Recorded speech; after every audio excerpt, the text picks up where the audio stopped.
Hi, good afternoon. This is the second podcast that we've got for Game of Thrones after the success we had on the first one, and which we found very enjoyable. Today you have your host Shah Mahmood. Beside me you have Dan Dixon. Hello. And we also have a person that was at the bottom. We said a lot of things that basically insulted this person, and he's not happy, so he's here today. That's John Udison. Hi, John. It's a nice intro, but I'd like to call myself manager of the moment. So, yes, I'm here. Yeah, one game week wonder. And then also in the back, somewhere lurking, is we've got a special guest. That's Richard O'Kane.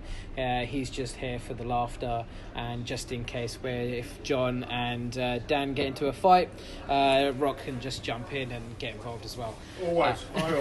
The first fixtures we want to talk about is my own. Where it's Egg Fried Reus versus Carroll Carroll, the current reigning champion, that is Mihir Gopani. It was a very tough game. I mean, I did win 45-34, which seems like 11-point lead is a massive advantage, but it was really close. I mean, Saturday's game was only split by 1 point, and it did go down to the wire on Sunday, where at last Mourinho stopped talking about gaining respect from the media, actually built a good team, did really well, and I managed to get a great clean sheet from Valencia and De Gea. Pogba didn't really do much, but yeah, it is what it is. All I needed was a handful of points, and for Spurs to drop some points in the back, and they did. So yeah, it was a great win overall. The projections had it last week that I was going to lose by Dan and Vinesh. Is that correct, Dan? No, I predicted you would win. Oh, did you? I'm sure it was the other way around. I'm sure it was Mihir on both ways. I had every faith in a defence with Socrates and Wanban. Yeah. It's fine. There was a lot of mistakes said last podcast. Oh no! John's coming. Don't worry, John. You'll have your time. Don't worry. We'll give you the mic As soon. the one person who listened to the whole podcast, you're probably better informed than anyone else. Yeah. We were there and we didn't listen. Yeah, no, that's true. That is true. We just spoke about it, didn't listen, but I've got a long commute. No, great. But yeah, I mean, I came back with the victory, an end to the 2 game losses that I had for Game Week 2 and Game Week 3 against Abu and Binesh. So yeah, it was a great win by me. If you say so yourself. If I say so myself, yeah. And projections went my way as well, so yeah, that was good.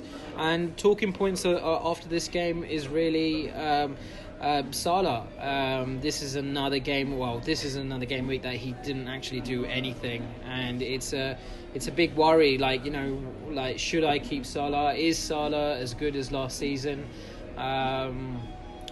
Not really for me to talk about, because he's in my team, and he's a good person to have, especially as a make weight for a good deal. And I think he's going to turn good. What do you guys think? I think you win a game and you're still moaning about Salah not performing. It sounds whiny. I think you just want something to say. Yeah, I'd rather focus on your defence. If I made you an offer for Salah right now, you wouldn't take it. No, I wouldn't. I liked it. That would be a podcast first. A live transfer. Live transfer on the podcast. It's not going to happen today, ladies and gentlemen, or just gentlemen. Maybe Kajal will listen. I don't know. Kajal will not listen.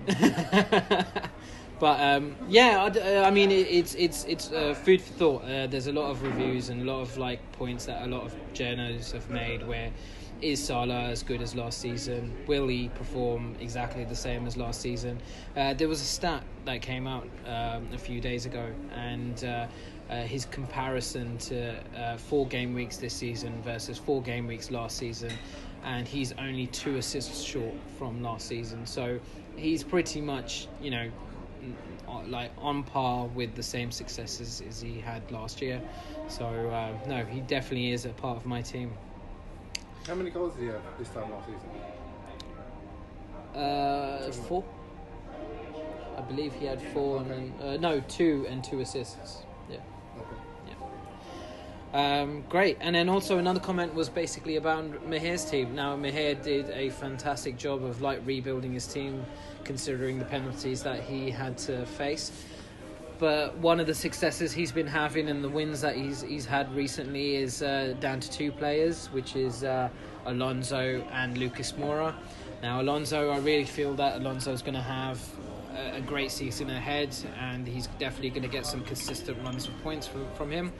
But Lucas Moura, I mean, what do you guys think about Lucas Moura? Do you think it's a short-term fix until Son comes in, or do you really think he can fight for that position? Yeah, I think it's short-term, being Spurs obviously, but Son's a good player and I think he'll come and claim his position back. Don't get me wrong, these points are really good, what Lucas Moura is doing for Mahir right now. And Mahir, if you're listening to this, possibly do a deal. Henderson's there, ready and waiting. I feel like this podcast is just John to come here and say, okay, guys, who wants who? This is an auction. I'm going to sell my team, and this is an option to speak to everyone on one outlet. So there you go, John. It's fine. You can do this. Anyone else that's listening that wants to sell and pimp their team, go ahead. come right through. I think Moura and Son are similar in that they're quite dynamic players. They can play in a number of different positions. I think a lot will depend on how much they rotate Ali and Ericsson, because there'll be space in the middle for them both to play, provided one of those 2 drops. A lot depends on injuries, suspensions, and Moura's a bit more dynamic and has a bit more pace about him and directness than Son, but I don't see why they couldn't both play in the same team together. Potentially dropping Ali and just having Lucas Moura. Ali or Ericsson, yeah.